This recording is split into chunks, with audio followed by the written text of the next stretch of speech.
Washington, en plein hiver, a accueilli aux premières heures de la journée de ce mercredi 4 février 2026 le président de la République Félix-Antoine Tshisekedi Tshilombo qui effectue une visite officielle dans la capitale des États-Unis d'Amérique où il est invité à participer au National Prayer Breakfast. Le chef de l'État est accompagné de son épouse, la distinguée première dame Denise Nyakeru Tshisekedi. Bravant le froid de l'hiver, la communauté congolaise des États-Unis a, comme à l'accoutumée, réservé un accueil chaleureux au couple présidentiel.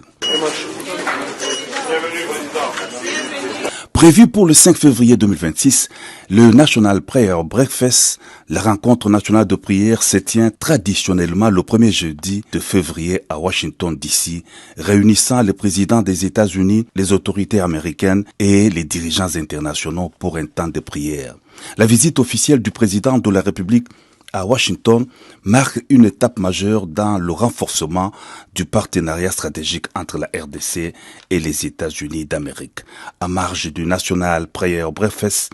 le chef de l'État aura des échanges de haut niveau avec les autorités américaines, notamment les leaders du Sénat et de la Chambre des représentants. Ces rencontres visent à renforcer le dialogue politique, à consolider les soutiens bipartisans des États-Unis aux efforts de paix et à promouvoir le respect du droit international et de la souveraineté des États.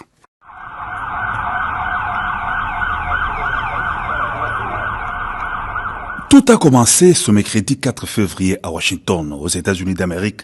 au siège de l'US International Development Finance Corporation, la banque américaine de développement, où le président de la République Félix-Antoine Tshisekedi Tshilombo a eu des entretiens sur le partenariat économique, des échanges dans le cadre de l'ambition commune de renforcer des investissements structurants,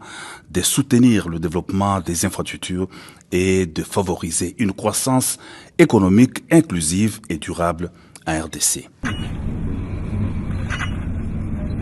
En marge du National Prayer Breakfast, le Sénat américain a tenu à recevoir le président de la République, Félix-Antoine Tshisekedi Tshilombo, pour s'enquérir de la situation sécuritaire et humanitaire préoccupante dans l'est de la République démocratique du Congo. Le chef de l'État a ainsi échangé avec le président de la Commission des Affaires étrangères du Sénat, Jim Risch, qu'entouré des sénateurs américains sur la situation réelle actuelle sur le terrain et l'accord de paix RDC-Rwanda signé en décembre dernier à Washington. Le président de l'Assemblée nationale, Emem Boji, était dans la délégation du chef de l'État au Sénat américain. Et donc la délégation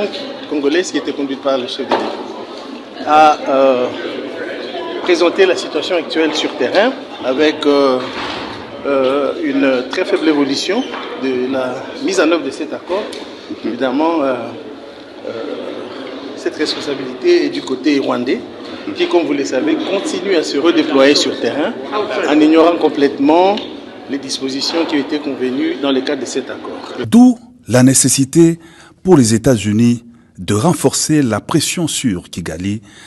d'imposer dans la mesure du possible des sanctions pour le non-respect des dispositions de l'accord de Washington.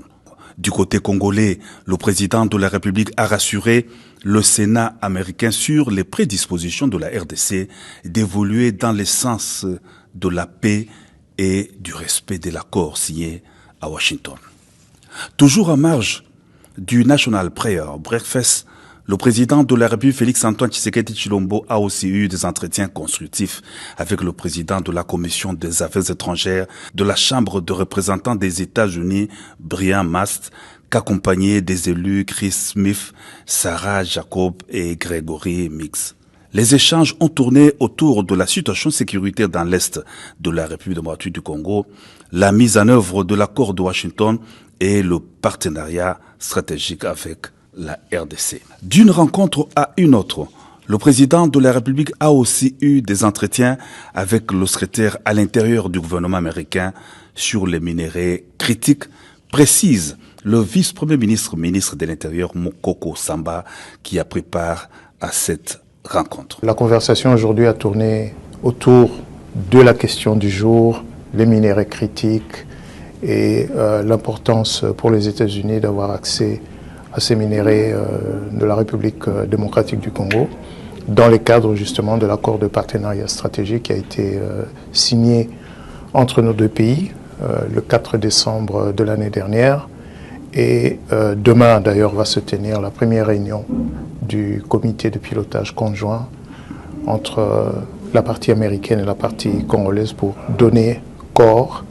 à ce partenariat stratégique. L'agenda de travail très chargé du président de la République Félix-Antoine Tshisekedi Tshilombo s'est clôturé par ces échanges avec les organisateurs du National Prayer Breakfast, cette importante rencontre de prière prévue pour ce jeudi 5 avril à Washington, D.C.